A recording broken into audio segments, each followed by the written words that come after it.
بسم اللہ الرحمن الرحیم۔ ہم بیڑی بنواتے ہیں، کیا یہ ہمارا کام حلال ہے اور حرام کھانے سے ہماری عبادت قبول ہوگی یا نہیں؟ قرآن و سنت کے مطابق جواب دیں۔ یہ سوال بہت اہم ہے، اس لیے کہ آپ کو احساس ہو گیا کہ غلط کر رہے ہیں۔ الاثم ما حاک فی صدرک وکرہت ان یطلع علیہ الناس۔ گناہ یہ ہے جو آپ کے دل میں کھٹکے، آپ کو کھٹک رہا ہے کہ یہ کام درست نہیں ہے۔ اس میں کوئی شک نہیں ہے میرے بھائیوں کہ جو چیز حرام ہے، جیسے نشہ حرام ہے، شراب حرام ہے نا، مثال کے طور پر یہ آپ نے بیڑی کہا ہے، بیڑی بھی اسی نشے کے کام میں آتی ہے، نشے کے دائرے میں آتی ہے، حکم میں آتی ہے، اس سے الگ نہیں ہے۔ بیڑی، سگریٹ، تمباکو، گوا، گٹکا، نشوار، بھنگ، حشیش، ساری چیزیں نشے میں آتی ہیں۔ جو چیز اسلام میں حرام ہے اس سے متعلق سب کچھ حرام ہے۔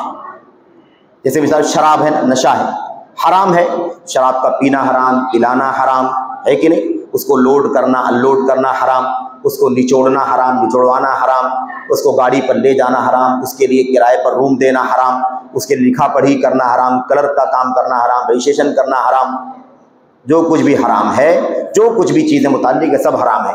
تو بیڑی اگر آپ بنواتے ہیں تو آپ کا یہ کام حرام ہے، آپ بیڑی کا کاروبار بند کر دیجئے، اللہ سے توفیق مانگی، اللہ آپ کو اس سے زیادہ انکم والا کاروبار حلال کا عطا فرمائے گا۔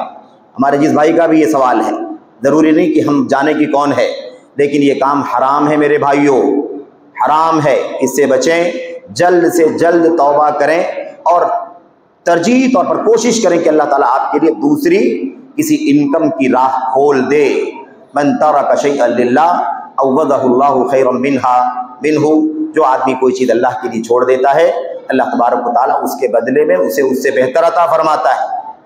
تو اگر آپ اللہ کے لیے اس حرام کام سے بچیں گے تو اللہ آپ کے لیے اس سے زیادہ برکت والا کام حلال میں عطا فرما دے گا۔ اس بات کا یقین رکھیں، حرام سے عبادت قبول ہوگی کہ نہیں ہوگی، حرام کھانے سے ہماری عبادت قبول ہوگی کہ نہیں ہوگی۔ دعا کی عدم قبولیت تو بالکل واضح ہے، دعا کی عدم قبولیت یعنی دعا قبول نہیں ہوگی ایک دم صریح۔ اللہ کے نبی صلی اللہ علیہ وسلم کی مسلم کی روایت ہے، اللہ کے نبی نے فرمایا ایک آدمی محنت مشقت کرتا ہے، دوڑ دھوپ کرتا ہے، شام کو گھر آتا ہے نا، اللہ تبارک و تعالیٰ کے سامنے ہاتھ اٹھا کر کے اللہ کی ربوبیت کا حوالہ دے کر کے یا ربی کہہ کر کے دعا کرتا ہے، لیکن اس کی دعا قبول نہیں ہوتی۔ کیوں؟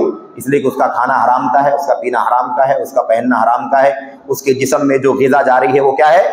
حرام کی غذا جا رہی ہے۔ سمجھ رہے؟ بطعموا حرام ومشربوا حرام وملبسوا حرام وغذی بالحرام فأنی یستجاب لذلک۔ جو آدمی کھاتا پیتا پہنتا ہے سب حرام سے، اس کے جسم میں غذا خوراک جاتی ہے حرام سے، اللہ تعالیٰ اس کی دعا کہاں سے قبول فرمائے گا؟